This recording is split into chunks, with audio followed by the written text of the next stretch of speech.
Yo, yo, what up, man? Welcome to the Big West Show. About to learn you something real quick. All right.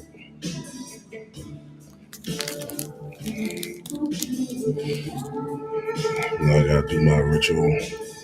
This one there. It is 12:10. Some of you motherfuckers are at lunch right now. You need to know what's going on in the world, baby.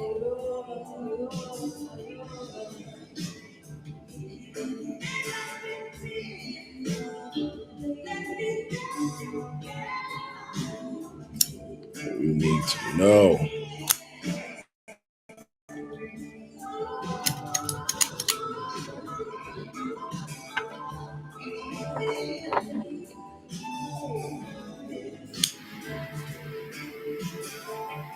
Sometimes you gotta just say what the hell you want, you know?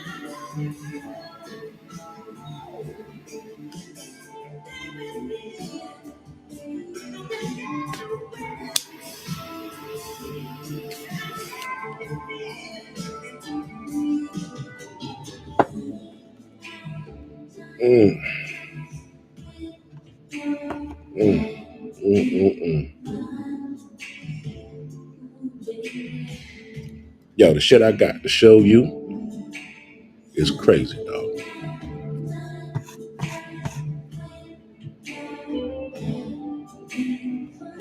I'm gonna start off with some shit here. Only two. But we're gonna get into it. We're gonna get smoking. We're gonna have a smoking barrel when we done with this shit. All right. First, I want to show you something here.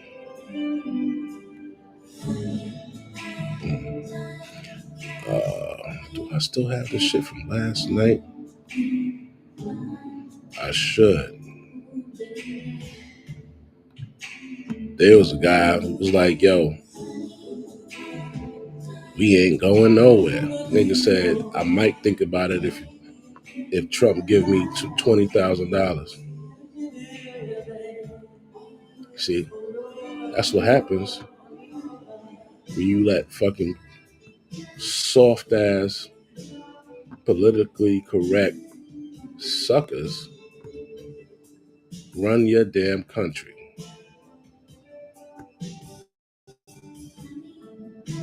You know,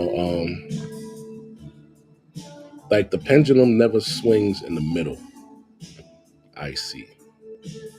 It's either all the way to the right or all the way to the left, right? And that's not, that's not good. But in some instances, it's better all the way to the left. I mean, to the right than it is all the way to the left, because the left has some ridiculous ideologies. You guys, man, you guys are. And I'm not talking about the ones that are just voting, etc. I'm talking about these activists, these.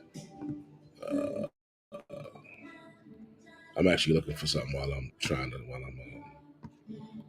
I'm talking to you. So, yeah, I'm not just talking about the regular person. I'm talking about the people who stand up with a loud voice, saying this needs to be done and that needs to be done because. Um, those people tend to have the nastiest, freakiest 69 God, freaky ass nigga, as Kendrick says, um, ideas and ideologies. Like, yo,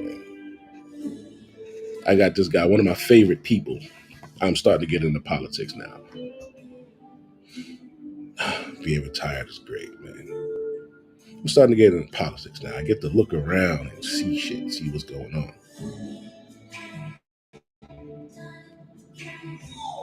one of my favorite people is Senator John Kennedy. Shout out to him. Funny ass old man. He keep it real. Old school. You know. So let's just dive into it. I couldn't find a thing with that guy, so I'm just gonna get into it. So we got one lady who got into an incident during an interview in like maybe it's a coffee shop of some sort or whatever. Hold on, Miss Jenny. All right, so this gentleman explains, she's in a coffee shop and she says she could never vote for Kamala because of her policies. And a woman across from her leans over, gets into her business, and sparks fly. With people, you know? Do I disagree? Yes, I am. Okay, the only thing you've ever challenged Why did you do so much self-conversation? No, listen, You sound like, okay, I think we got one.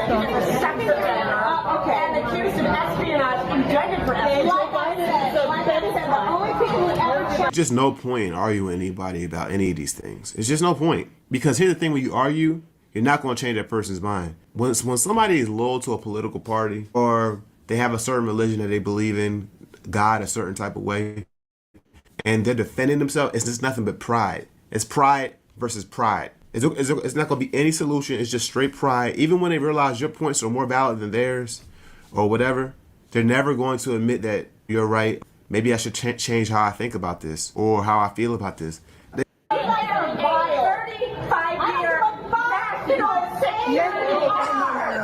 No, stop. National security expert. Oh, you're so smart. Who you are, okay?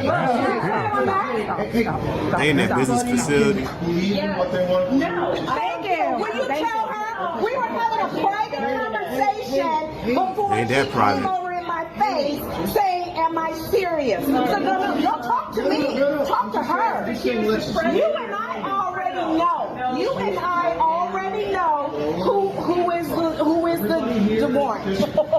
Yeah, you and I already know. So take your attention right over here.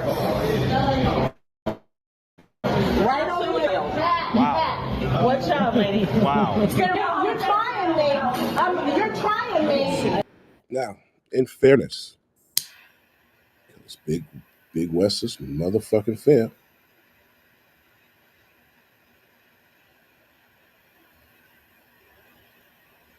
Fair, firm, and consistent. Okay? In all fairness, this lady did get up in her face first. Am I lying? Let's see. Am I lying? You and I already know who is the warrant. Yeah, you and I. We were. Oh, you're so smart. Who you are, okay?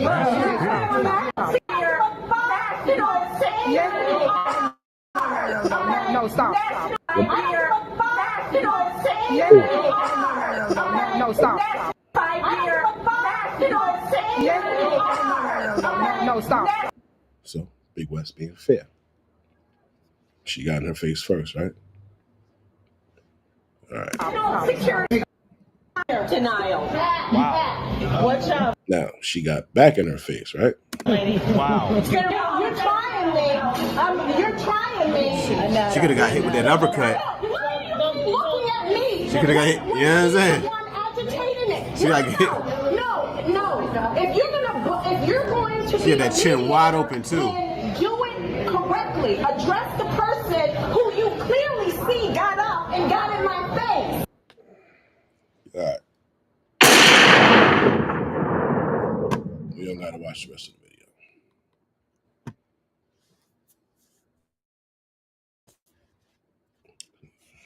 You gotta stay focused. I know you get upset, your feelings get into it, and you gotta start to do things. You gotta be calculated and always act like the camera's watching. All right.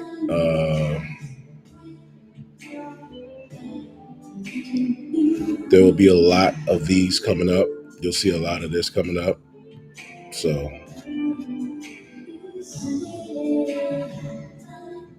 they may be staged. They may not be staged when you see them.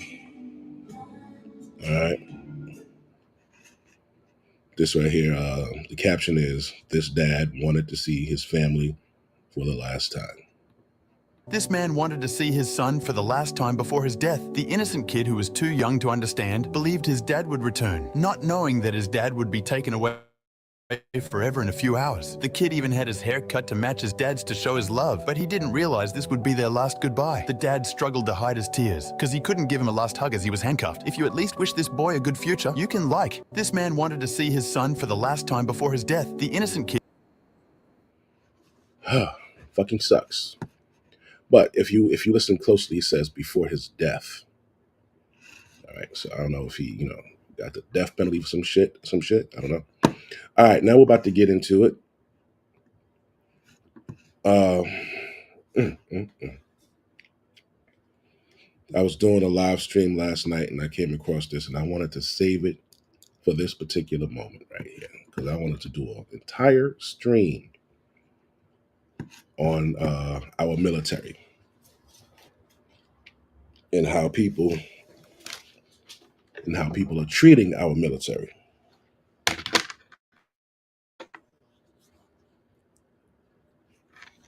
Okay.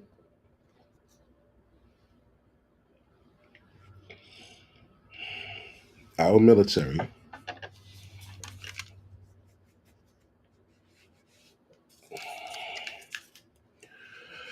has become super soft. We house transgenders, we house loud women, we house soft motherfuckers. We our training has been dumbed down. We give timeout cards. We all of this shit. Right? Now we're gonna have this gentleman here who's going to try to say this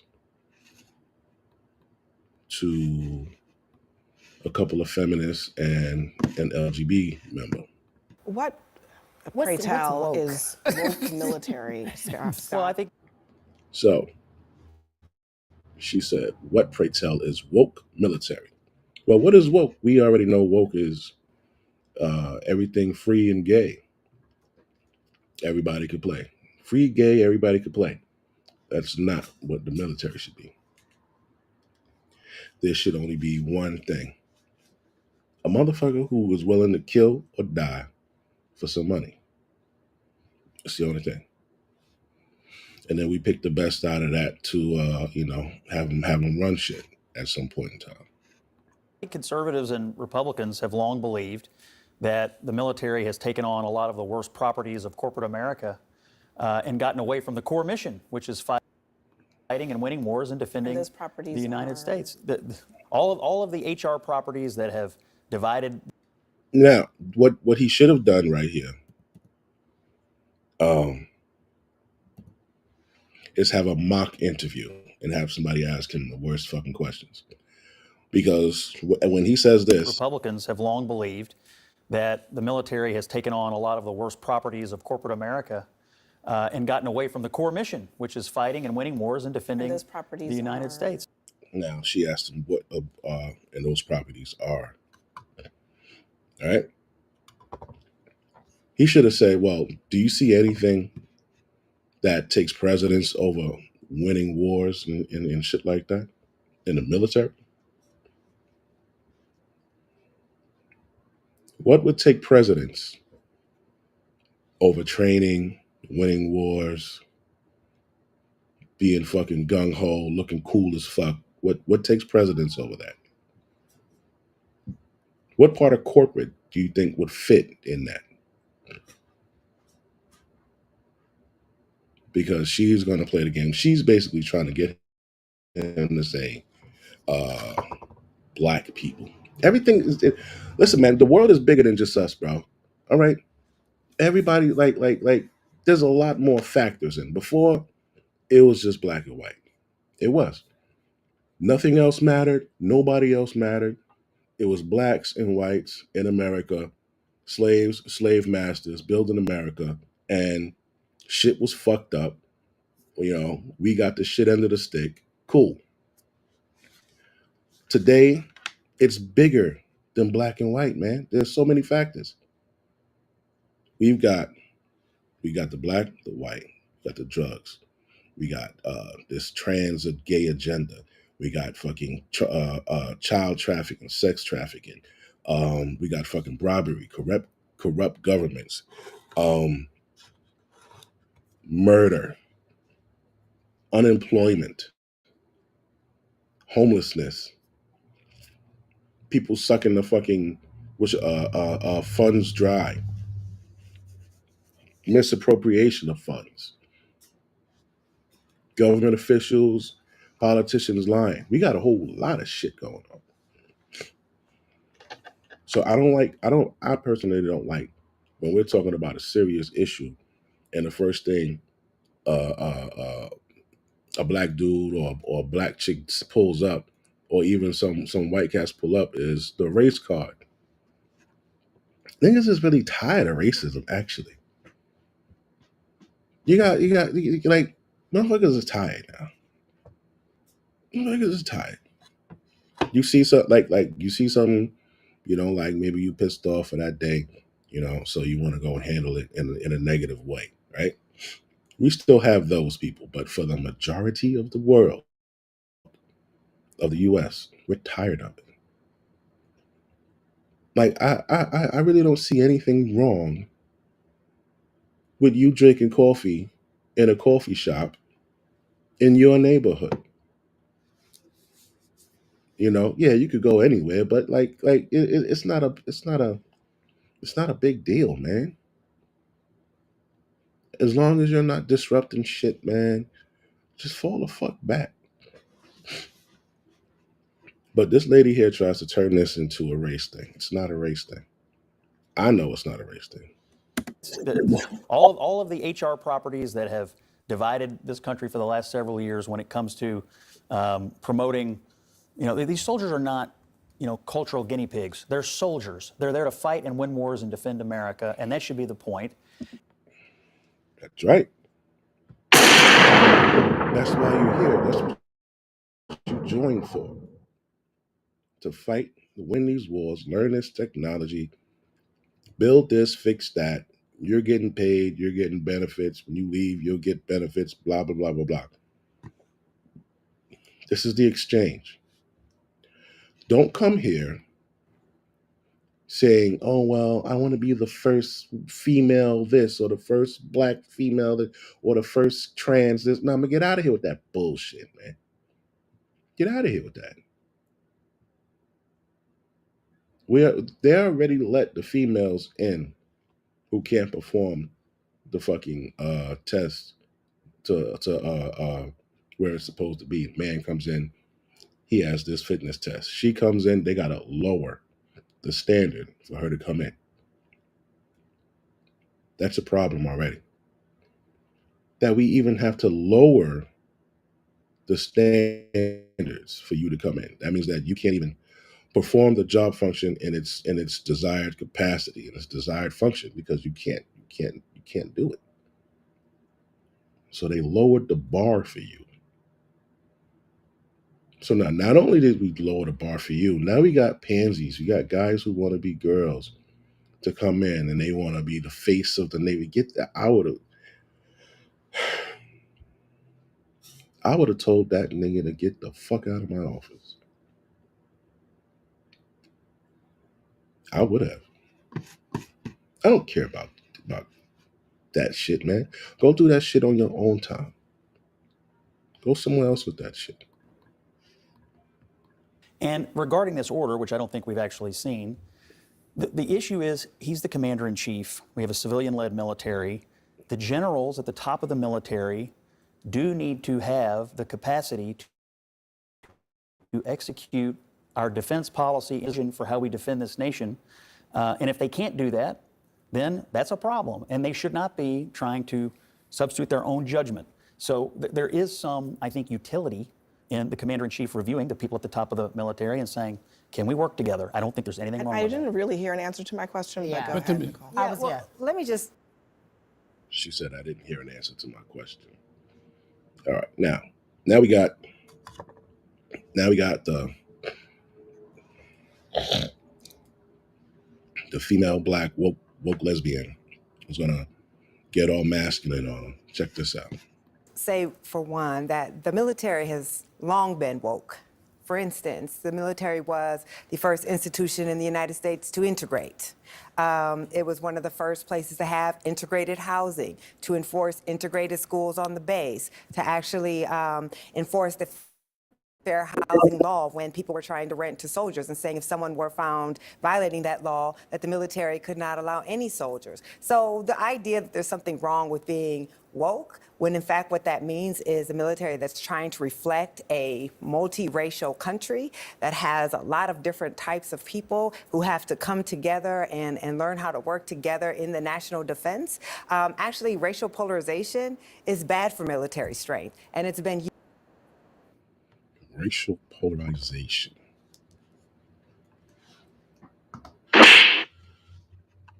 You're making this about race. Like these fucking chicks, you fucking chicks with your braids and your fucking shells on your braids and your fucking turbans and afro. You super think you're black, super black motherfuckers got shit wrong and it's hard to talk to you. It's hard to talk to you. Right? Him saying that the properties of corporate do not belong in the military. He's saying it for a reason. Corporate, yeah, we can all get along. You know, we're all doing this here. We got to have diversity. We have to be inclusive. Y'all know the inclusive word is code word for except trans and dudes wearing skirts and shit. All right? That's corporate, my man. Not only do we have a duty to defend the country, we also have a duty to uphold an image. Nowhere else on this planet do you find a fucking big ugly motherfucker with a wig being proud to be homo in the fucking military. Where else do you see that? Nowhere. Who are we competing against? We're competing against other killers. We're competing against the best of their country. Right? So we're competing against the best of their country. Why should we allow anything less in our country? Oh, Big West, what do you mean by less? Yeah, less. Less than the best of the fucking best. There's no way you could tell me, where's this fucker at?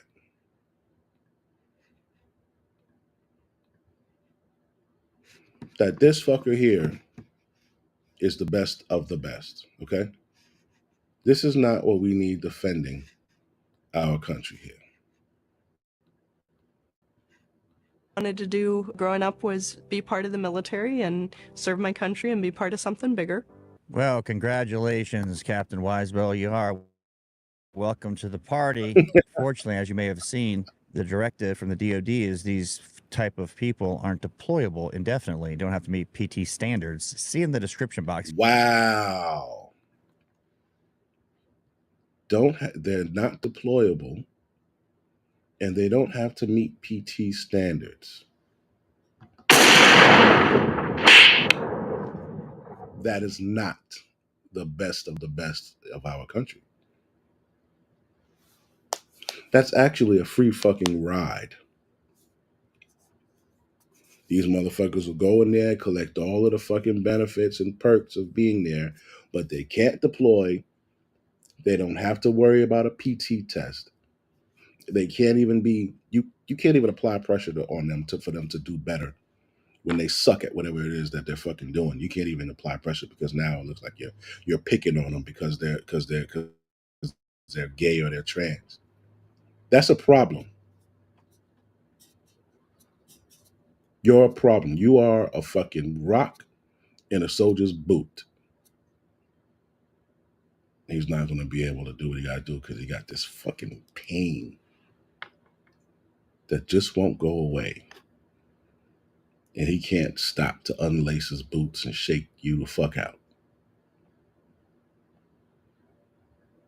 They won't tell you. They're afraid to tell you. I could tell you. You should be ashamed to want to be a part of an organization and you can't compete like everybody else. You can't even get on the same fucking level as everybody else. You need special treatment, special services. You should be ashamed of your fucking self. That's stolen valor to me. Motherfucker say you don't have a PT standard and you're not deployable. So you got guys who went over to Iraq, Afghanistan, all of these other places, and they came back. They may have lost friends, they may have lost, limbs and all this shit. These were like the real fighters. And they come back. And whatever desk you're sitting behind, you got the nerve to tell these motherfuckers no about something. You piece of shit.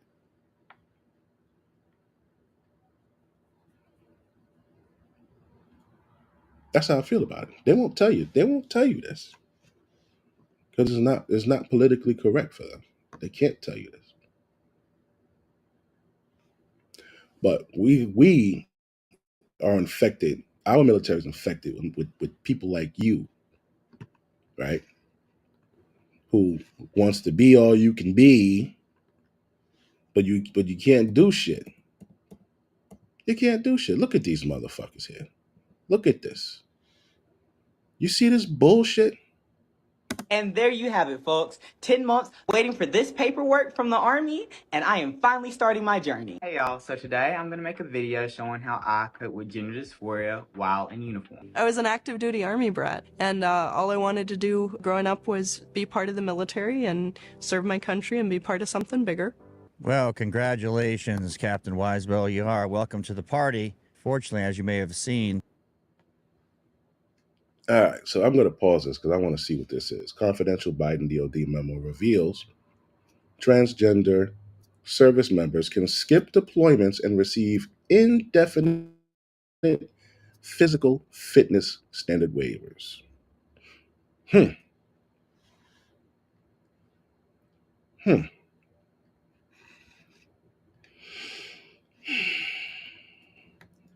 So we have people who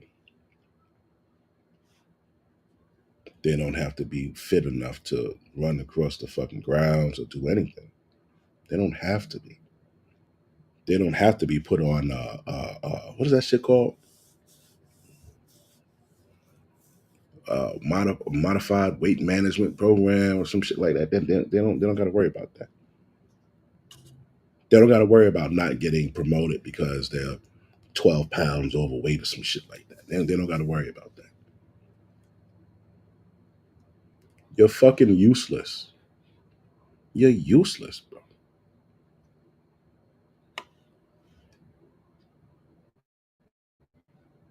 You couldn't find shit else to do? Out of all of the things a homo could do, you had to go and be in the fucking military. Why? You won't. You could have went in the fucking tech field. You like to sit behind a desk and shit. You could have fucking been a barista. You could have opened up, I don't know. You could have did anything, do something else, man. Why go in the fucking military?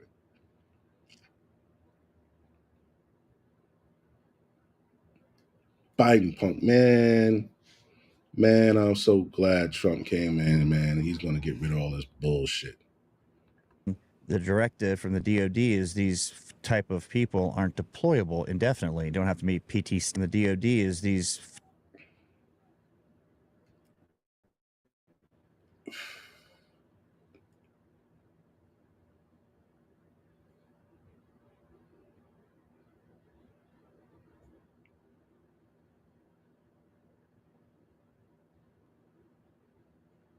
You gotta be fucking type kidding. of people aren't deployable indefinitely. Don't have to meet PT standards. See in the description box if you have questions about that. Shall I continue? I waited until Don't Ask, Don't Tell was repealed, so I actually joined when I was 32. My MOS is 12 Alpha. I'm an engineer officer. And that means both the construction type of engineering, building things and making bridges. It also means combat engineering, which is building obstacles, destroying obstacles, demolitions, all of that fun. So she's in the Minnesota National Guard, a captain, right? Combat engineers. Deployable. You guys know those folks. They do some shit you don't. This is about. She's in the Guard. That's 1 weekend a month, 2 weeks in the summer.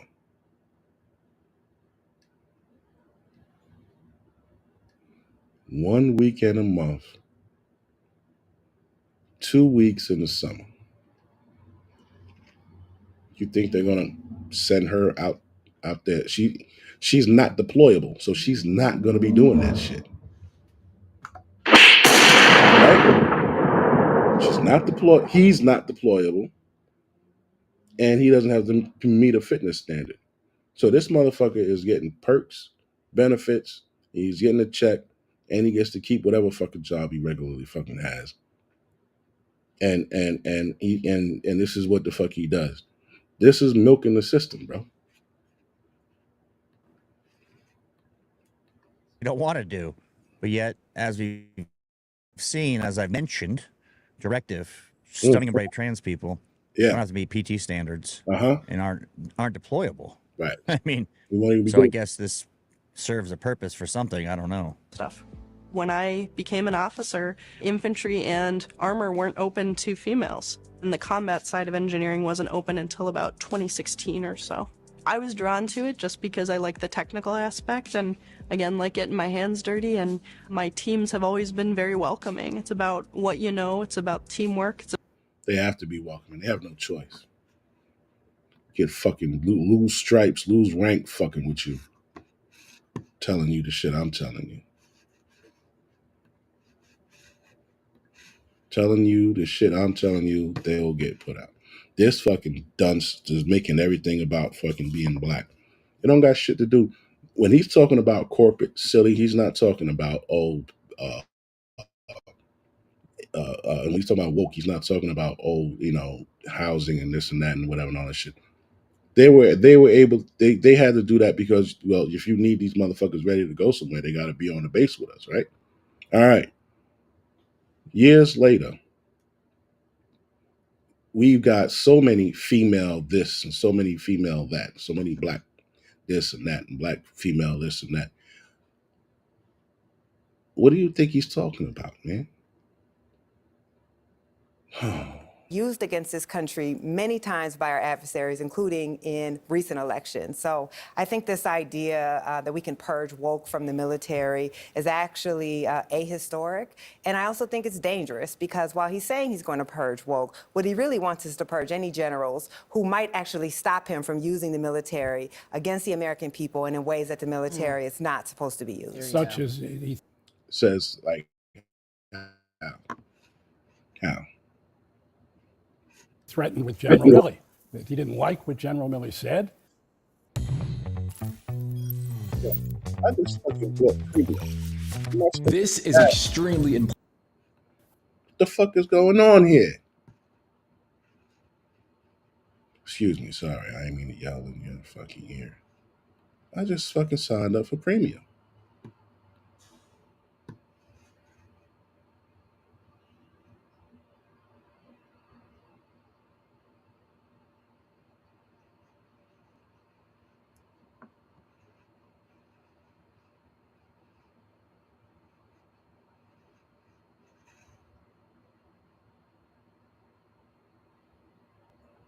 Minutes or hours played ad free. Oh nah. Yeah, I gotta yeah. See you niggas. You niggas here are swindlers. Okay, I see what you're doing. I'm about to cancel this shit. I don't know if you can see right here, premium benefits enjoyed so far. 26 minutes of ad-free videos, right? So I don't get ad-free permanent, like forever. I only get 26 minutes. What the hell are we doing here? Yeah, after the video, I'm gonna get rid of that bullshit. Motherfuckers, man. Fuck out of here and give me $13, $14 a month for that shit. And he decided he would like to see General Milley court-martialed because of what he advocates and what he said about President Trump. First, So, General Milley. What is with this General Milley guy?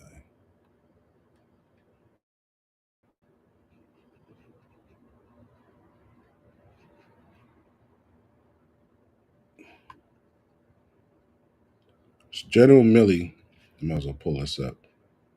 Here we go. So General Milley said some shit about him.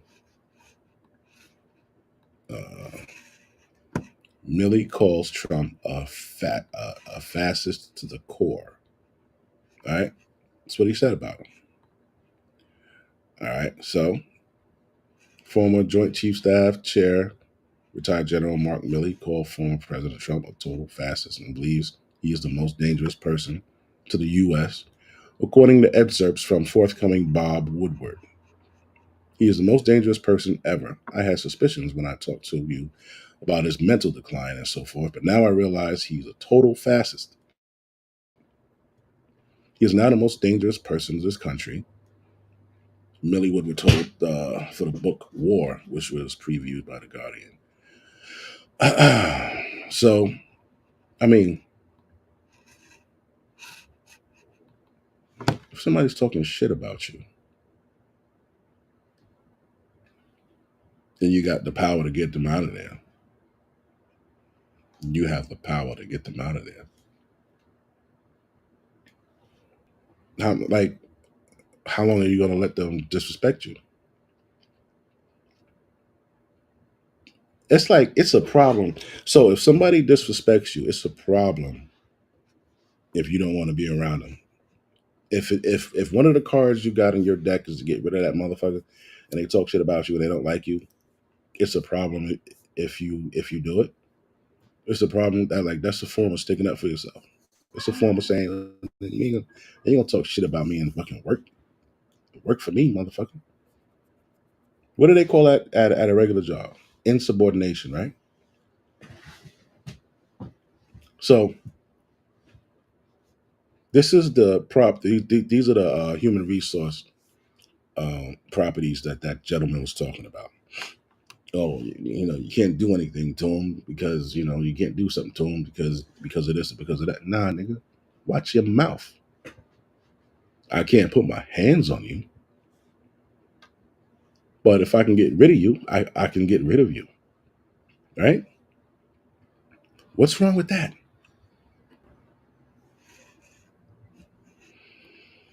Milley, who was under Trump and President Biden, also fears he would be court-martialed should Trump win presidency next month because the commander-in-chief has power over retired commissioned officers and could call him to active duty and court-martial him. Such a situation is out of the realm of possibilities because Trump has often voiced his desire to take revenge on those who have spoken out against him.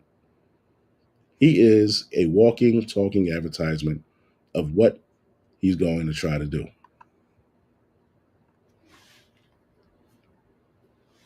I mean, bro,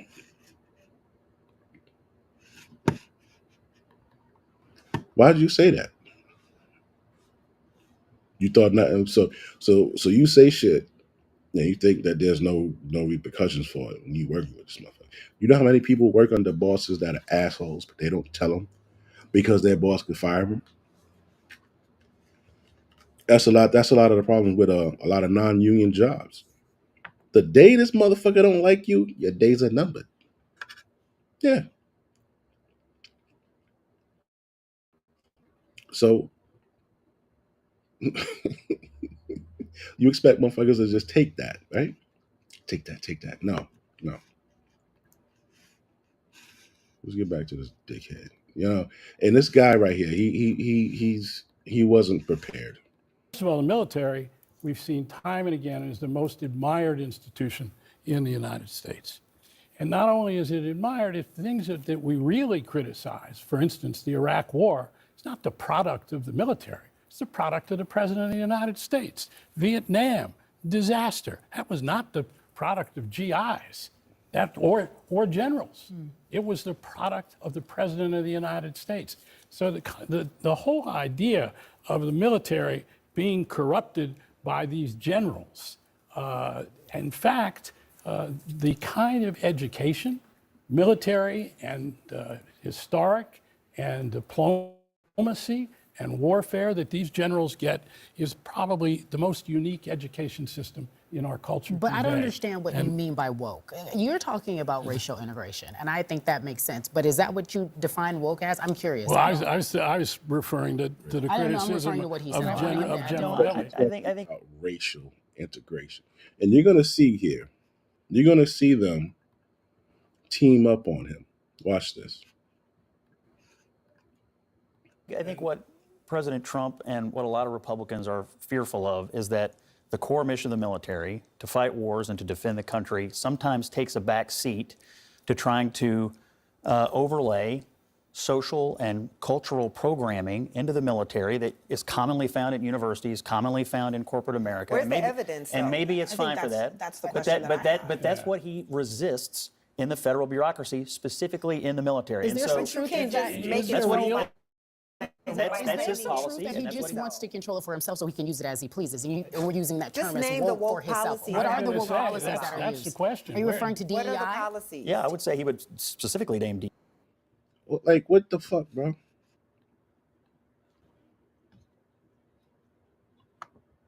You don't have any balls, kid.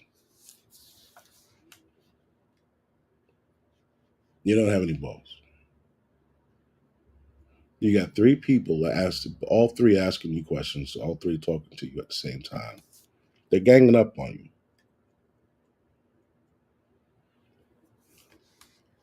Whoa. Listen. And you point at them. Listen. One at a time. Or if we can't conduct this freaking interview like grown adults taking turns talking, you ask a question, I'll give you an answer. If we can't conduct it like this, then my portion of the interview is done. I'll get up and leave. I don't have to tell you anything. You're not going to be trying to gang up on me and all of this shit. I'm relaying to you what this dude is saying. You got to take control of this shit, man.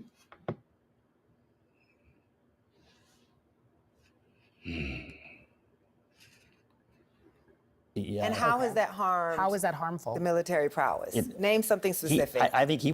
Woke policies that are, he can use it as he pleases, and we're using that Just term as name the woke for woke himself. policies. What are I'm the gonna woke say, policies that are that's used? the question. Are you Where- referring to DEI? What are the policies? Yeah, I would say he would specifically name DEI. And how has that harmed? How is that harmful? How has DEI harmed the military? You bitches can't do shit. That's how. You're fucking useless. You're useless. In the military and law enforcement, you're fucking useless. A lot of you, like I said before, we got to lower the fucking standards to let you in. Then you want to fucking climb the ranks. You can't do what the fucking dude does, and you want to sit there and make fucking TikToks in your uniform and all of this other fucking shit, man. There's always the chivalrous side of a job. Yeah, we all get paid the same, even though they complain about a wage gap. But we're not going to let a woman go on the floor with 100 inmates. Let her stay safe in the fucking bubble, and we'll continuously send the men out there. If men are working with men, right? Here's the thing. Say you got a post, right? Your post is a housing unit with inmates, right? Right. So you got a north side post, a south side post, and the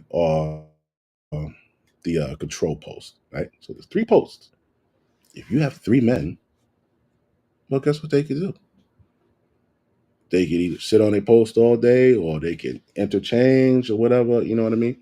Right? And you're all working with men. We're all doing the same thing.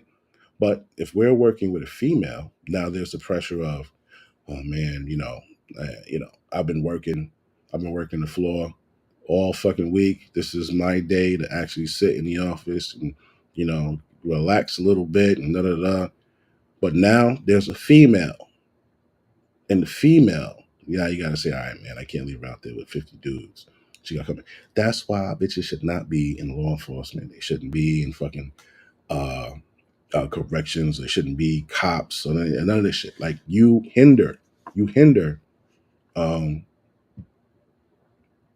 missions. You want to talk about DEI? How did DEI hinder something? This broad just couldn't put her fucking pistol back in her fucking holster. She works for the Secret Service. She works for the Secret Service. She's running around, not knowing where to fucking go, and then she couldn't reholster her weapon. When they were shooting, everybody was on top of the president. This bitch is cowering behind the damn podium. She's not on the president or nothing, bro. DEI hires fucking suck balls, bro. Cancel that shit. Why the fuck, as a Secret Service agent, why do I want somebody fucking 5'6" on protecting me? A 5'6" female. What am I going to do with that?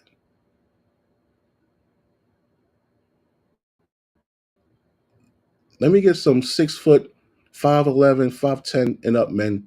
You know what I'm saying? The taller the better, because when they gotta put their body over you, it helps if they're taller than you. This, you know what? She made me have to go pull this shit up.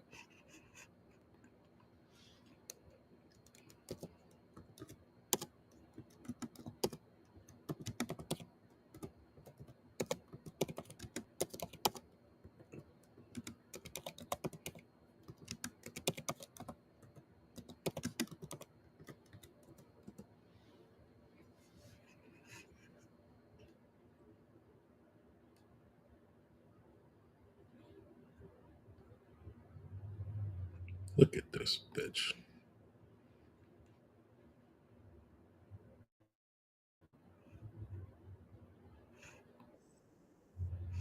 You guys are fucking useless. DEI. You gotta be fucking shitting me. You see this fucktard right here? These two fucktards.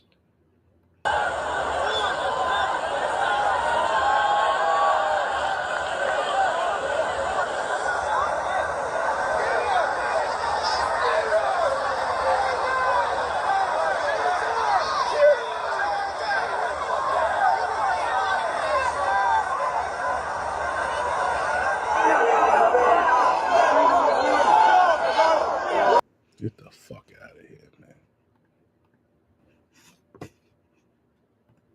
They can't tell you this, but I can tell you. I can tell you. Why can I tell you? Because I'm retired, bitch. I don't have a boss. I don't have a fucking boss.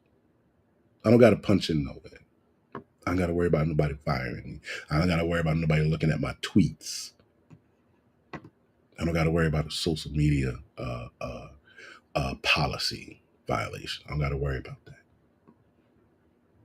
If YouTube or Facebook cancels my shit, guess what I'll do? Open another fucking account. But you need to hear it from somebody who can fucking tell you this shit. Let's go. Military prowess. Name something specific. I think he would probably say, I mean, I don't speak for him, but I think he would probably. Come on, man. Hold your fucking nuts. Hold your nuts, man. Don't be that. Don't be that. You agree with it, man. Come on, dude. What are you doing, Bob? You agree with it. It's okay. It's okay, man. Policies. Yeah, I would say he would specifically name DEI. And how has that harmed? How is that harmful? The military prowess. Name something specific. I think he would probably say, I mean, I don't speak for him, but I think he would probably say that any policy that doesn't prioritize getting the military into a position to fight wars and defend America, anything else that's ancillary to that, What or does that may be DEI have to do with that, or that may be detrimental to that, should be set aside. That's what he believes. So you have no actually specific TW, I know you want to examples. get in there. See, so now she says, so you have no actual specific examples. The biggest example was right there. He almost got his fucking head taken off, man. What do you mean? How do you just let that ride? Look at this guy. I just want to get more to a core issue, and I feel kind of Fuck this. I'm off this already. Now, before we get into my man Kennedy,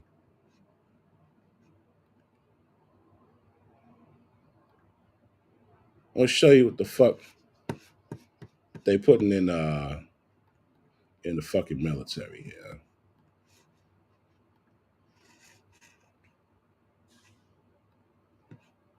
A base with a really, really nice clinic on it. This is going to be a bit of a longer video. Right. For those of you who don't know me, my name is Emmett. I'm a transgender man in the United States military. Transgender man. I'm looking right at the person here on the screen, and I'm not getting the man part, but just bear with me. Welcome back to Jameson's Travels. Specifically the Air Force, but I don't think that's too important. Right. I am pre-op, pre-T, but not for long. Let me explain. So in the Air Force, right, if you're a trans member wanting to transition, you meet with your mental health provider, and they put together like a package, a bunch of paperwork to send you to Texas. Now, why Texas? Yeah, I'm sure you guys have all seen the bills that have been proposed. Texas doesn't seem the most friendly for, transgender individuals. However, in San Antonio, there's a base with a really, really nice clinic on it. And that's where the transgender headquarters are called. It's called THEMU. It's an acronym. All right, let me get this right. This is kind of mind-boggling. So there's a base that's a transgender headquarters, THEMU, and you send people like on a spa vacation to get transitioned, and we're paying for it. So what's my axe to grind here? I think this person should do all the transitioning they want as an adult. I don't want to pay for it personally. I know what the military resources is taking away from people needed who are in veterans. So that's my axe to grind with it. I think they should do just human, he, him, zim, zer, do their thing. But is this the best use of our money? You go in, and now you want to get what used to be cosmetic surgery paid for with time off by the U.S. the DOD. I couldn't get it out. I'm so shocked myself. So basically what you do is you do a TBY. That means temporary. That's exactly what it is. That's exactly what it is. Oh, I want to transition. Let me go in the military. They'll pay for it. And, in 4 years, I'll come out and or if I like it, I'll stay.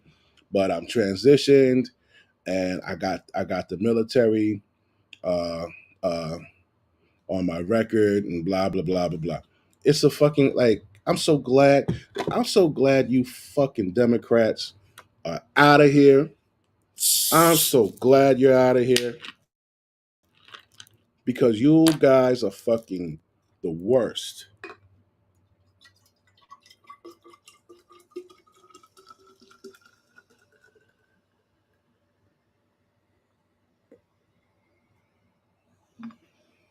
Would you rather live in a clown world like this, people getting over and you paying for them getting over, or would you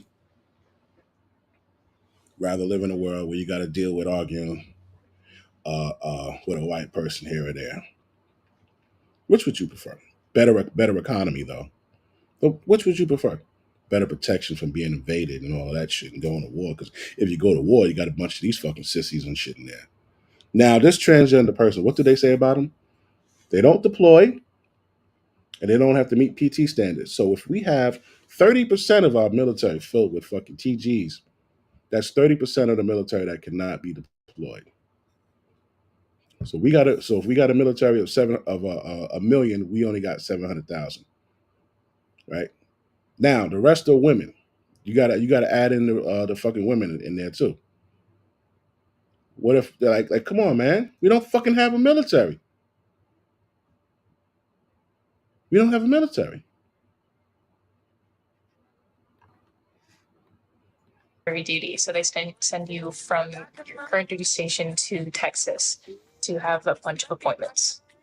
About this is back in May when I had my initial meeting with my mental health provider. They said that it was medically necessary for me to transition. Basically, I got diagnosed with gender dysphoria, and they're like, "Yep, this needs to happen." Okay, this person hasn't been in the Air Force too long.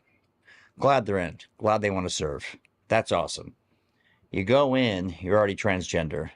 Now you want the government to give you a time off because you're about to hear they're going to get a mastectomy, hysterectomy, and take hormones. So out of a 4-year hitch, they're going to be on light duty, like profile, 3 years. whatever you want to call it, 3 years. for nearly the whole time they're in. Then you have to have mental health treatment, counseling, all that shit, nonstop. So out of 4 years, you may have somebody actually doing their job 6 months. 6 months. It's just Me and this dude is on the same fucking page. the lethality we're looking for.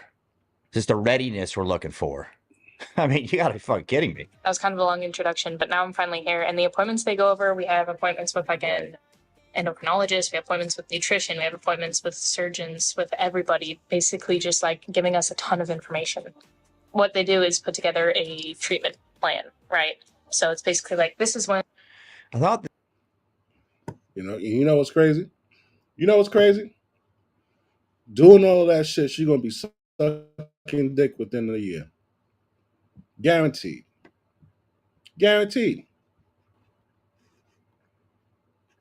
The deal was transgenders could go in if they were transgender, but now the deal is we're paying for all this, and they're getting TDY'd to some of the duty station in San Antonio.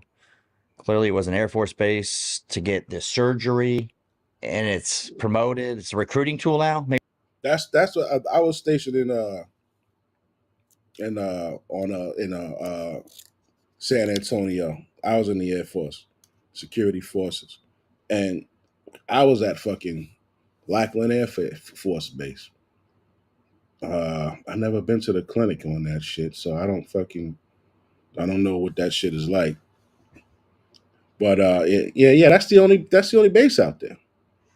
They doing that shit at Lackland. Maybe that's what it is. Hey, you're transgender, or you want to be.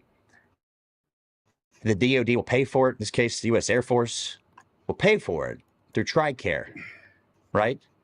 I mean, think about that for a second. You want to go out and see a specialist for something. You got to beg, borrow, steal to get TRICARE to do it. But this person is going to get it paid for by TRICARE because it's life-saving surgery.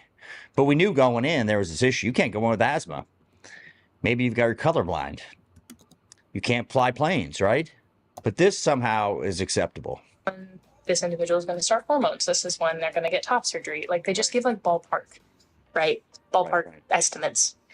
Now, luckily, the people that work in this clinic are extremely good. They are so respectful. They love what they do. And by the time you get to the clinic, things move fast because they know this is a necessary life-saving thing for a lot of people. What does that mean, necessary life-saving thing? Like, to me, that is, you need a kidney transplant or a liver transplant. That's necessary life-saving. But what I'm hearing is this person doesn't get paid for by the U.S. government a mastectomy, a hysterectomy, testosterone, and then facial masculization surgery. They're not going to live anymore. But we knew this going in, right? When you recruited the person, you knew all these things. And now you bring them in, and the whole time, they're not serving the purpose of why they enlisted. How does this help? Please make me understand. I'm really stupid. Make me. So they really have. Look at this. Oh shit. My bad. Hold on. Look at this. They really have.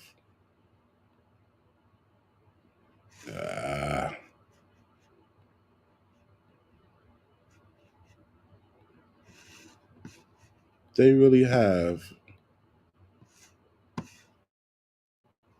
Transgender Military Advocacy Organization, but they call it Sparta, and they got the fucking Spartan up in there.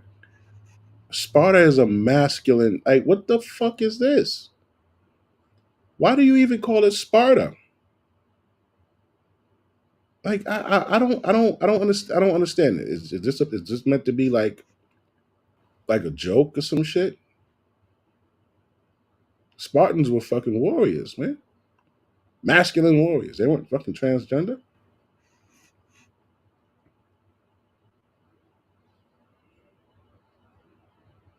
You gotta be kidding me, man. You gotta be fucking kidding me. Spartan pride.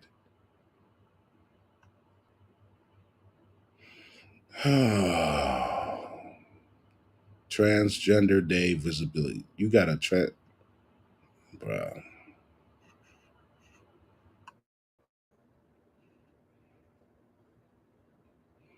Honoring Transgender Day of Remembrance.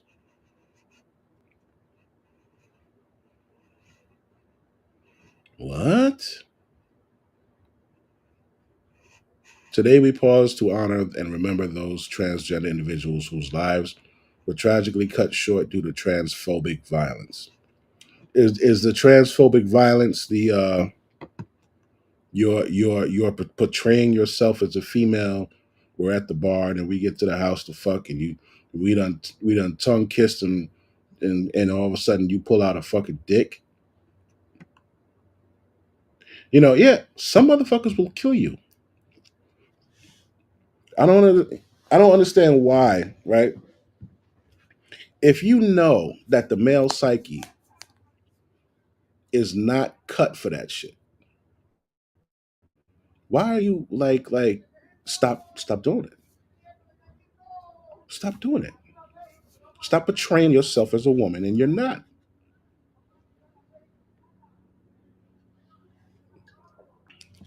I don't have sympathy for motherfuckers that get hurt that way.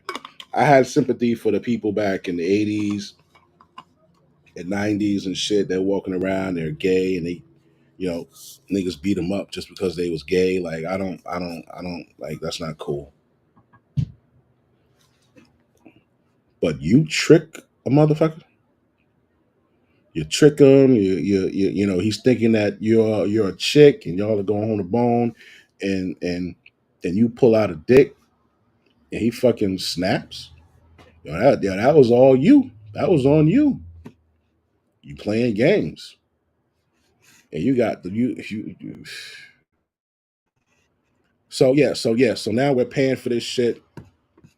Other motherfuckers in the military got shit like this, right? Other MFs got shit like this here. Ever wonder if torture is legal? Just try the training route. If you ever wonder if torture is legal, especially after we saw their so-called military might in the war against Ukraine. Still, we can't underestimate the best of the best in the Russian army, especially since their motto is, wherever Alpha Group appears, compromise stop. Yes, this elite special unit's primary goal is to eliminate. So naturally, their tactics usually consist of shooting everyone, then shooting some more, throwing a grenade or two, and then asking questions. This was showcased in 2002 when Chechen terrorists took over the Moscow theater. When the Alpha Group engaged, not only all the terrorists were eliminated, but over 100 of the hostages perished during the operation. God damn! Shit!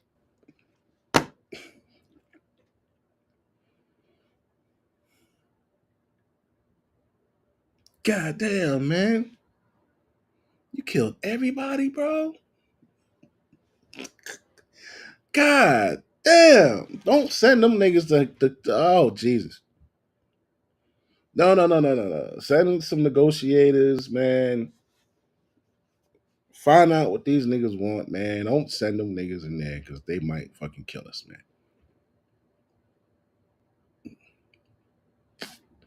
Shit. But they set a precedence. And the president says, yo, you know what, man? If they send the Alpha Group, they're going to kill everybody. So it don't even make sense to have hostages because they're not going to negotiate. We're not going to get what we want. It's a suicide mission. It doesn't make sense. They're not going to fuck with them. Yeah. Not the safest unit to save you when you're in trouble, but exceptionally highly effective when a threat needs to be eliminated. Naturally, it's definitely not an easy task to become part of this military unit. Candidates must meet specific physical, psychological, and intellectual standards, and must demonstrate exceptional skills in areas such as marksmanship, hand-to-hand combat, and decision-making under pressure. They must also have a clean criminal record and be willing to undergo extensive background checks. Once selected, candidates undergo an intensive training program that covers a wide range of topics, including God damn, that's a badass gun. Oh. Shit. Intensive background checks. Once selected, candidates undergo an intensive training program. Ooh wee.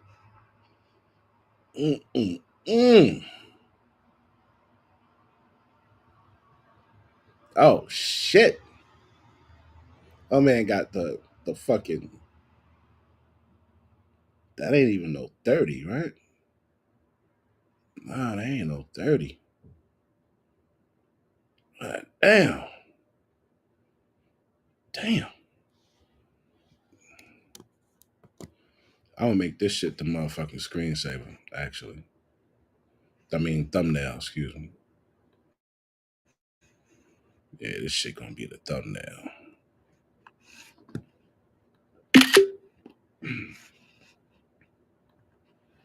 Ooh, I like this.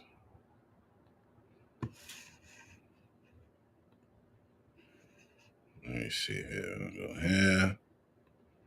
Go to my shit. Pause that. Go live. Program that covers a wide range of topics, including marksmanship, reconnaissance, hand-to-hand combat, explosives, and other specialized skills. The training is designed to be physically and mentally challenging. In addition, it is developed to prepare candidates for the extreme conditions and high-pressure situations they may face as members of the Alpha Group. Along with regular training such as weightlifting, swimming, endurance, strength, close quarters combat, and other exercises, the members of this elite force undergo intense survival training like pain endurance, hunting, building shelters out of nothing, and even performing surgery on themselves. Unlike the Russian army in Ukraine, the Alpha Group is equipped with the best available weapons in Russia. Naturally, their assault rifle of choice is the AK-47, accompanied by a PKM machine gun and a Dragunov sniper rifle. While you certainly won't be happy to see the Alpha Group storming your place, at least you will see them before you inevitably get shot.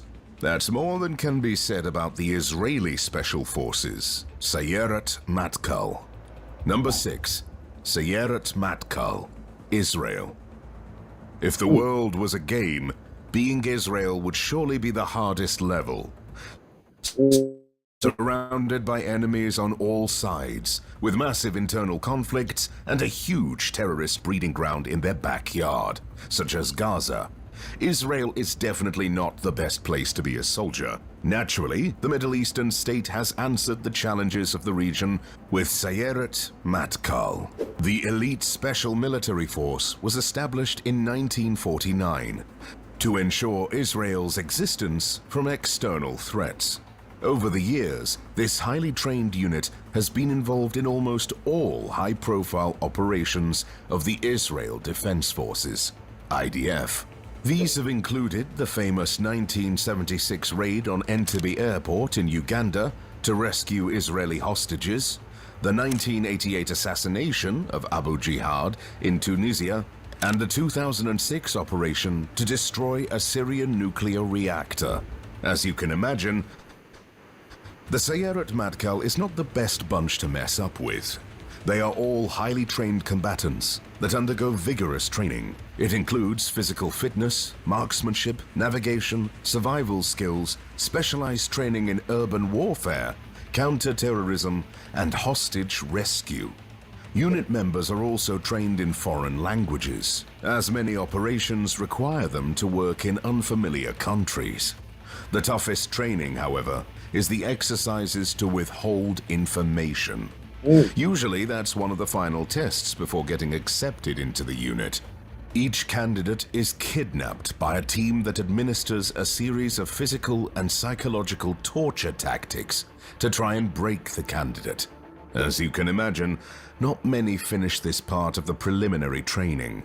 Those who manage to get in are tough, deadly, and with nerves of steel. They usually use stealth tactics, so at least you won't see them before you get a bullet to your head. Wonder what kind of bullet you'll get in the back of your head?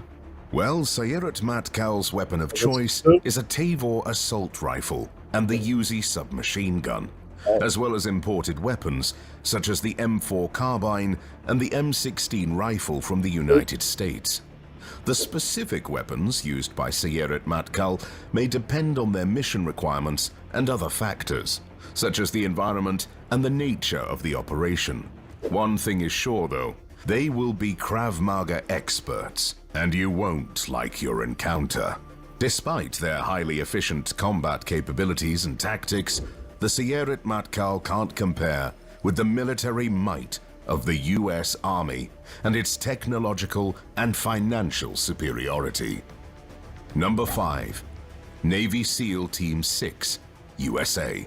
If you ever wonder why the US doesn't have a universal healthcare system, just check their army. Undoubtedly, the US is the strongest military force in the world, and it's home to one of the deadliest, most efficient special military units that's ever operated on Earth.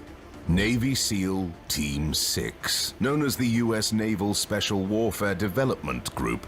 They are primarily tasked with counter-terrorism and unconventional warfare operations. Naturally, to become a part of this elite group, you need to be more than a regular U.S. soldier. It may help if you're more than a regular human as well, since it seems their training program is designed to crush even Superman's spirit. Candidates start with basic physical training. This includes intense strength-building exercises along with breathtaking cardio. To make the training even more thrilling, the instructors will throw any candidate in a pool of water with their hands tied behind their back. There, the trainees must complete a series of tasks only with their teeth. Moreover, they will be taught how to tie and untie several knots underwater without giving them a chance to breathe in between. If that's not brutal enough for you, wait until week 4. This is when candidates enter Hell Week. These are 5 days and nights of non-stop training with only 4 hours of sleep over the entire period. Along with the exhausting training, recruiters must battle their sleep deprivation and endure exercises such as running with a boat on their heads, crawling through thick mud, and lifting 300-pound logs. If that's not fun enough, they will even have the chance to surf. Oh, wait. They actually go through surf torture. That's an exercise when you lay down right where the waves crash into the beach to experience the sensation of struggling against giant waves in the open sea. Delightful. Unsurprisingly, after week 4, about 80% of candidates drop out. And it seems they made the right choice, as after that, recruits will be submitted to much harsher exercises, such as torture, survival, and even soaking in ice-cold water. Toward the end of their training, recruits are taken to Alaska, where they have to spend 8 minutes in the ice-covered water. That's roughly 1 minute before hypothermia kicks in, about 2 minutes before they lose a limb, and about 4 minutes before they die. Knowing this, it's unsurprising that more SEALs die annually during training than in operations. Of course, if you finish that training, you're obviously from Krypton, and nothing can stand in your way. So why this special unit even uses M4A1 carbines, HK416s, and Sig Sauer P226 pistols is truly a mystery. Jokes aside, SEAL Team 6 is often used for critical counter-terrorist situations, where actions should be taken swiftly and deadly. Some of the most famous operations attributed to SEAL Team 6 include the raid on Osama bin Laden's compound in Abbottabad, Pakistan in 2011, and the rescue of Captain Richard Phillips from Somali pirates in 2009. Can you imagine that these superhumans are not even in the top 3 of the most formidable special forces in the entire world? Unfortunately, neither is the Frogman Corps, and they make Navy SEAL Team 6 look like a regular peasant army. Number 4. Frogman Corps, Denmark. If you think that the Vikings are long gone, you obviously haven't heard of Frogman Corps. This Danish special military force consists of only 150 highly trained personnel. But oh boy, do they make their ancestors proud. If there is a VIP lounge in Valhalla, it's probably reserved for these guys. The unit is specialized in conducting maritime operations, including reconnaissance, sabotage, and counter-terrorism. To be most effective, they undergo one truly intensive physical and mental training from the first moment they apply for the job. For 6 months, they are submitted to treatment that, if seen by a European Court for Human Rights judge, will certainly cause them a heart attack. Their training includes intense long-distance running, marching, and swimming. In addition, recruits must be able to put on their gear underwater, naturally forcing them to keep their breath for nearly 2 minutes. As a result, some candidates black out during this training session. If you think that's tough, don't be silly. That's just week 1. This is the weeding out process, and usually only 10% of candidates go forward. For the 20 or so people left, the fun continues with hypothermia resistance training in ice-cold water, severe survival training, and diving training. The selected few will continue with more vigorous specialized exercises like bomb diffusion, spec and black ops training, and others. Naturally, much of the information about this elite team is kept secret. Still, they most commonly use the MP5 submachine gun, Sig Sauer P226 pistol, and the HK416 assault rifle. The Frogman Corps has participated in a number of international operations, including serving as part of the International Security Assistance Force in Afghanistan and contributing to anti-piracy efforts off the coast of Somalia. Can you imagine what awaits if these guys are outside the top 3? Number 3. GIGN, France.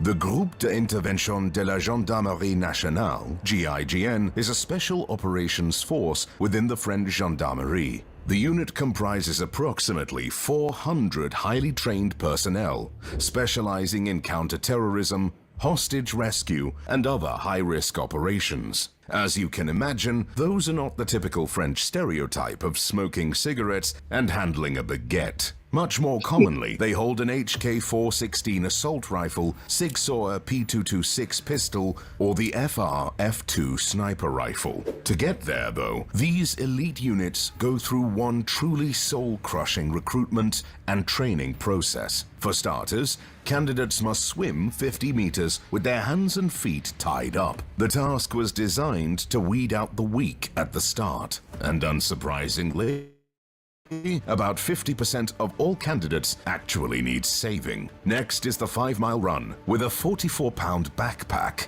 Those who finish in the time frame continue the torture with some high-demanding physical and mental challenges, like walking on a 65-foot-high unstable plank while being submitted to cross-examination by 2 drill instructors. That's nothing, though, compared to the trust shot. In this exercise, the trainee is dressed in body armor and hangs a clay disc from their neck right in front of their chest. The kicker is that another candidate must shoot the disc. Somehow, this should promote trust. However, I'm not sure how you can trust a man who shoots you in the chest. About 90% of the remaining candidates refuse to take part in this challenge. So obviously the GIGN are looking for the most insane people to join their ranks. As you can imagine, they are not tasked with protecting Macron from protesters. Some of their most famous operations include rescuing passengers on Air France Flight 8969 in 1994, the return of French hostages in Yemen in 2010, and the capture of terrorists responsible for the 2015 Charlie Hebdo shooting. With a portfolio like this, it's hard to believe there are special forces more badass than this one, but of course there is. Number 2. Delta Force, USA. If you played the video game with the same name, you might know something about this special military unit. Still, in real life, they are far better than you ever were. And you might even think that they're using some cheat codes. They're not. The Delta Force team is the most elite US special military unit, and as such, they are often tasked with the impossible. They operate. You can't have a team like Delta Force in the US or SEAL Team 6 with a bunch of TGs and fucking chicks on there, bro. Our whole military should be fucking Delta Force, man. You know what I'm saying? Like everybody should be well versed in hand-to-hand combat.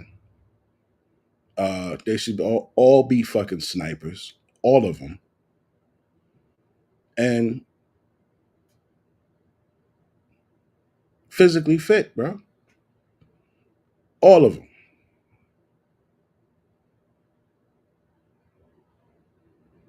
You could be a fucking member. You could be in the military. You don't deploy, and you don't have to complete a physical fitness test.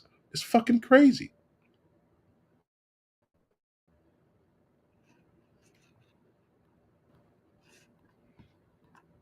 In high secrecy, and little is known about their regiments and day-to-day training. Still, the unit comprises roughly 1,000 personnel and goes through one of the most challenging selections you can imagine. First and foremost, to qualify as a candidate, you must have been in an active war and participated in a battle. Fortunately for most US soldiers, America wasn't the most peaceful country in the past 2 decades.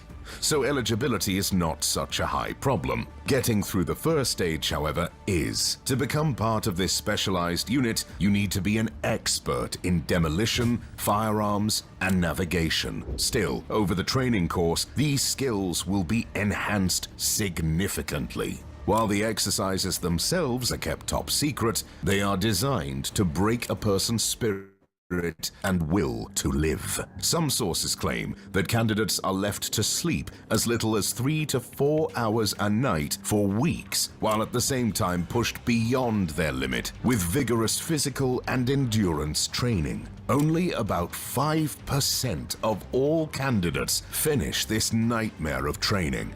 As you can imagine, such a secretive special force is not often in the headlines. Still, they are well known for their role in taking over Panama in 1989 after a hostage situation. Moreover, they were tasked with capturing Saddam Hussein in 2003 and were involved in the raid on Osama bin Laden's compound in Pakistan, though the final shot was not theirs. SEAL Team 6 stole the thunder. There are many mysteries about Delta Force, but the only one I can think of right now is who can be better than these guys. Number 1, SAS, UK. When discussing badass British operatives, James Bond without a doubt comes to mind. However, this fictional character is related to their secret agency MI6, And compared to the SAS, those guys are merely newbies. When it comes to brute force, the British rely on their Special Air Service, better known as the SAS unit. This is the British Special Forces responsible for conducting various operations, including counter-terrorism, direct action, reconnaissance, and hostage rescue. The SAS is comprised of 4 regiments, each with a number of operational squadrons. The exact number of personnel within the SAS is classified, but it's estimated to be around 400 to 500 personnel. Naturally, to be part of the best military unit on the planet, you must be more than a mere human. Actually, I'm not sure that even demigods are allowed. Those that can finish the SAS training course must be nothing less than gods. After all, their main battlefield task is to inflict as much damage as possible within the shortest time behind enemy lines without any losses. This ambitious goal forces trainees to go through excruciating physical and mental training. While most elite squads have a hell week to weed out the unfit candidates, the SAS has a 5-month-long hell training. It includes 6 marathons in just 5 days. And since that's obviously not hard enough, candidates must wear 55 pounds of bricks in their backpacks throughout all marathons. Naturally, these marathons are not on the streets and countryside, but in the mountains of the West and North. This selection is so demanding that there have been cases of candidates dying from exhaustion. Others have been documented breaking mentally and being admitted to mental institutions, while others started hallucinating from exhaustion and heat. If they Others have been documented breaking mentally and being admitted to mental institutions. Hold on, I gotta look this up.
Couldn't find that, but god damn.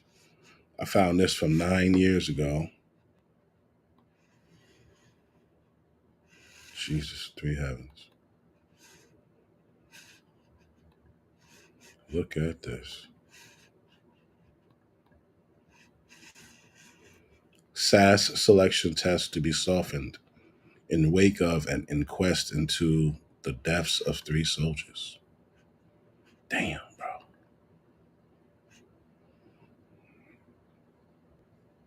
This was in 2015, man.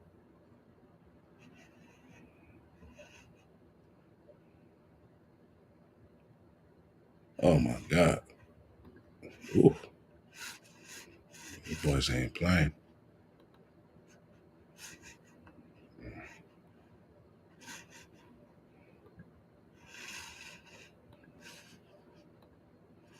While others started hallucinating from exhaustion and heat. If they get through this insane first step, the next part takes place in the Indian jungles, where they are left alone to survive several days. Naturally, about 95% of the candidates are gone before the actual training starts. The training itself is pretty standard. Sleep deprivation and hypothermia resistance, accompanied by tactics, weapon training, and of course, hand-to-hand combat. To graduate from this nightmarish hell, you must pass one final test, a manhunt. Trainees are given just a compass, a roughly sketched map, and their clothes, and dropped somewhere in the wild. They have to get to a predetermined exact point within a time frame. And since that's child's play, the full SAS force will be hunting them down. Naturally, no one has ever managed to finish this task, and trainees always end up captured. That's part of the training, as they are put through the most demanding of all tests: interrogation resistance. Recruits are put through all sorts of human rights violations, like waterboarding, electric shock torture, white noise torture, and others. They are held in such conditions without food for about a week. As you can imagine, only about 1% of all who enter this torture chamber manage to finish the training. Most recruitment campaigns end without new SAS operatives, as all candidates fail to complete the interrogation resistance training. With such a recruitment process, it's no wonder that most SAS operations end up with the unit eliminating 20 to 30 times bigger armies without losing a single operative. The SAS has been involved in a number of high-profile operations, including the Iranian embassy siege in London in 1980, the Gulf War in 1991, and the war in Afghanistan.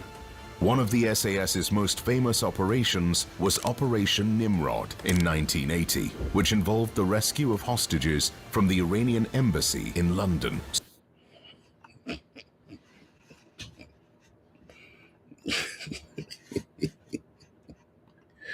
Wow. Wow. But instead of all that badassery, they want to subject our military to this shit. It's about taking care of your soldiers. So really, as long as you show that you can build trust in your team and that you take care of your Hell is that? I've not been around the guard a lot, but okay. people, gender doesn't matter.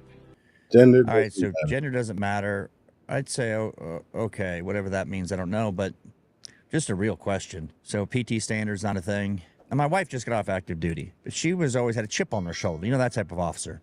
Wanted to look good, wanted PT as good as any other troops. Now, it was her thing because she's got pride and she didn't want to look like she was 50 pounds of shit in a 25-pound bag in a uniform, right? I mean, call me crazy.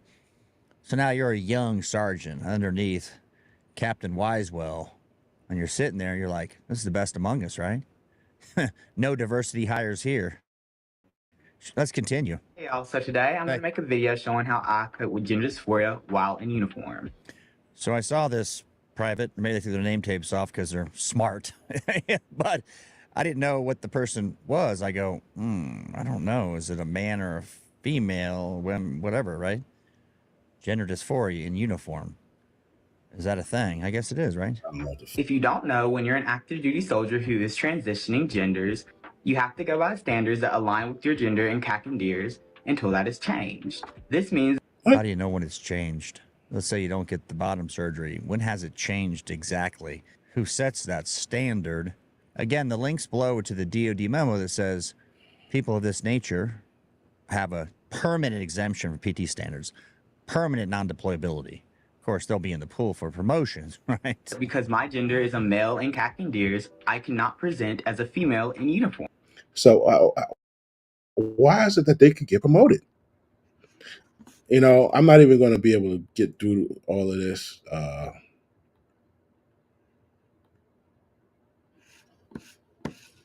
You know, this shit is retarded. Receive the COVID-19 vaccine. Admiral Rachel Levine is busy leading our country's response to COVID-19 and other health issues as Assistant Secretary of Health. Before that, she was a longtime pediatrician and leader of Pennsylvania's health department. Look at this. Admiral Levine has attracted global attention, not just because she's dedicated so much of her time to helping others heal, but because of her history-making moves. I was confirmed twice more. She's the nation's highest-ranking openly transgender official ever confirmed by the U.S. Senate. On this vote, the yeas are 52, the nays are 48. The nomination is confirmed. And the first openly transgender four-star officer. I'm about to follow in my father's footsteps and two of my uncle's footsteps in serving this great nation. Aside from her role protecting the public's health, Admiral Levine Fucking disgrace, bro. You're a fucking disgrace, man. I don't care. What the fuck is that? For the last few decades, the story of LGBTQ plus rights in America has been one of increasing public support. But now a new survey finds that for the first time in years, there's a slight decline in that support. William Brangham takes a closer look. Throughout 2023, the Public Religion Research Institute, or PRRI, interviewed over 22,000 adults for what it calls its American Values Atlas. Last week, the organization released its findings on views about LGBTQ rights in the U.S. The survey showed, for the first time, support fell for key policies regarding LGBTQ rights. Backing for same-sex marriage dropped 2 percentage points. Support for non-discrimination protections. All right, so I want to show you something. Not only is it in the military, this is also a problem here. Mr. Chairman, and I appreciate, for me, it's a little too conceptual or thought. I wanted 2 books that have been much discussed. The first one is called All Boys Aren't Blue, and I will quote from it. I put some lube on and got him on his knees, and I began to slide into him from behind. I pulled out of him and kissed him while he masturbated. He asked me to turn over while he slipped a condom on himself. This was my ass, and I was struggling to imagine someone inside me. He got on top and slowly inserted himself into me. It was the worst pain I think I have ever felt in my life. Eventually, I felt a mix of pleasure with the pain. Close quote. All Boys Aren't Blue. The second is another much discussed book. I'm sure you're familiar with it. It's called Genderqueer. Okay? Let me read an excerpt from that. Quote, I got a new strap-on harness today. I can't wait. Now, mind you, this is books for kids to read, all right? This isn't a public school library. Are you suggesting that only librarians should decide whether the 2 books that I just referenced should be available to kids? Now, watch how this fucktard. I want you to notice something. Whenever people are doing something wrong, they can never give you a direct answer. They can never say, oh, yeah, well, so. It's always a long, drawn-out story, things picked out of the fucking air, presented to you. No. They never answer the right. That's how you can tell when somebody's doing something wrong. When they got to just start putting a whole bunch of fluff in front of the answer, right? Check it out. Is that what you're saying? No. Okay. Tell me what you're saying. Well, first of all, there's this. Don't give me a speech. Tell me what you're asking me to do. With all due respect, Senator, the words you spoke are disturbing, especially coming out of your mouth is very disturbing. But what I would also tell you that we're not advocating for kids to read porn, to Senator Booker's point. What are you advocating for? We are advocating for parents, random parents, not to have the ability, under the guise of keeping kids safe, to try and challenge the world view of every single manner on these issues. Why?